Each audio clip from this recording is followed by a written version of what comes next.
Good morning. Good morning, sir. Good morning. My name is Faiz and I am your speaking examiner for today's test. Before we begin the test, I'd like to ask you a few things. What is your full name? It's M. Sirivarshini, M being the initial. Could you help me spell it? Yes, M. It's M. S-I-R-I. S-I-R-I. Space Varshini, V-A-R. V-A-R-S-H-I-N-I. Have you ever taken the test before? No, this is my first time. Do you like me to give you instructions of the test? Yes, sure. See, the IELTS speaking test is divided into 3 parts. Very good. In the first part of the test, you'll be asked a few simple, very basic questions about yourself, maybe about your education or maybe about some other very basic topic. To make ourselves comfortable. Yes, that's the objective of the first part of the test. The second part of the test is known as the cue card round. What basically happens is I'll be handing over a piece of paper to you, basically a cue card. That cue card will have questions mentioned on it, maybe about 3 to 4 questions. Your duty is to speak for 2 minutes and you'll be given 1 minute's time to prepare notes. Yeah. Once the minute's up, I will be letting you know. Yes, All right? sir. Moving on to the third part of the test, where I'm going to be asking you more questions from the cue broader card. subject of the cue card. Okay. I can see that you're well aware of the test. Procedure, yes. Right, let's begin the test. Yeah, sure. In the first part of the test, Siri, I'd like to ask you a few questions about yourself. Could you please introduce yourself, Siri? So, my name is Siri and currently I'm an MPC student studying in 12th grade at Resonance. Majorly in my life right now, it's only studying those 3 subjects and with English here and there. So yeah, that's pretty much my life right now. Do you enjoy studying? I wouldn't say I enjoy it, but it's a need right now. It's not a want, it's a need. And what are your favorite subjects? I would say social studies is my favorite subject, to be honest. But if you ask me in MPC, I would say physics, because our sir gives us a lot of live examples in the class and it makes it fun and interesting to know how things work out. All right. And who's your favorite teacher? I would say Sahiti ma'am, because she keeps things real in the class and at the same time they're fun. So, it's not like a lot of burden going on. So, she makes the IELTS class really fun and real. Fair enough. I'm going to ask you a few questions about arts. Okay. Do you like arts? Yes, I do love arts.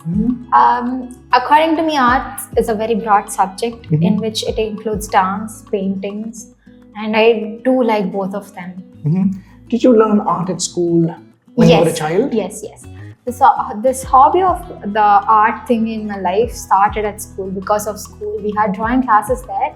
So that's when I discovered, I do like drawing, I like coloring. And that's how it started my journey. Okay.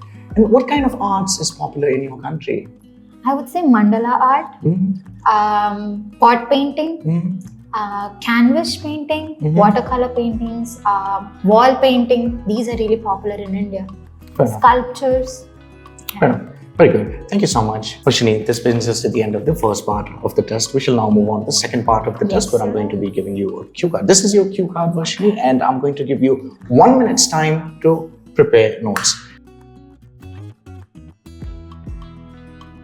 Okay. And your minute begins now. Thank you. 1 minute later. Siri, your minute's up. I want you to start speaking now.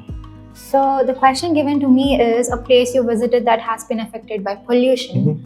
I would say I've lived in Hyderabad my entire life. So I would definitely talk about Hyderabad right now because the place where I live in is called Narsingi, and right now it's this real estate place. There are all high-rise buildings there, and I think they're causing a lot of air pollution. Even though measures are being taken, I think the construction people are not following them properly as they should. So that happens because there's lack of awareness in people. I think the government should take more measures about all this. And what causes the pollution is us, the people. We pollute the area. It could be land, it could be air, it could be water. And I feel Hyderabad is a really good place, but it's at the verge of getting really polluted. And I think we should really take care about it. For example, the Hussain Sagar. There have been a lot of programs for cleaning it, but it's still not clean yet. So I think, we should really work on that. Fair enough. Definitely we should. Thank you so much.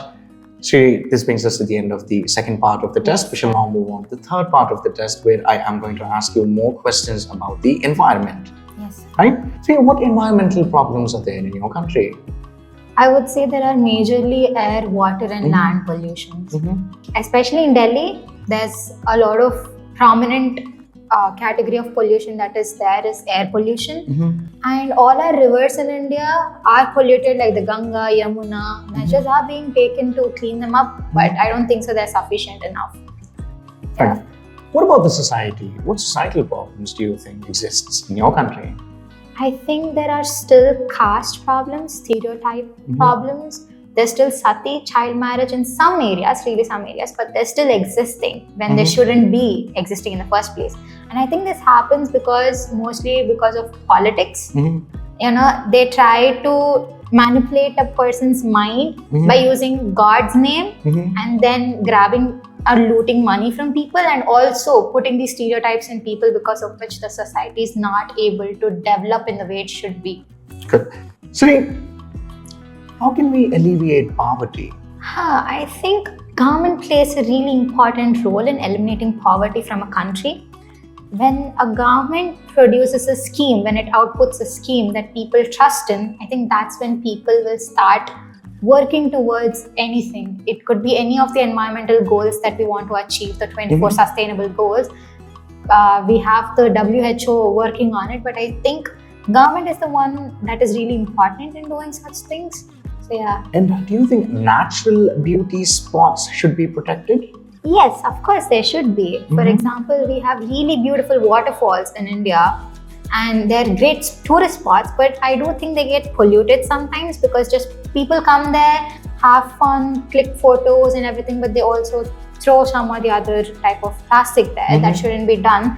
I think they are natural beauty spots, as mentioned in the name, so they should be protected. Thank you so much. That was the last question, and this brings us to the end of the test. You've done really well, Krishe. Thank you, sir.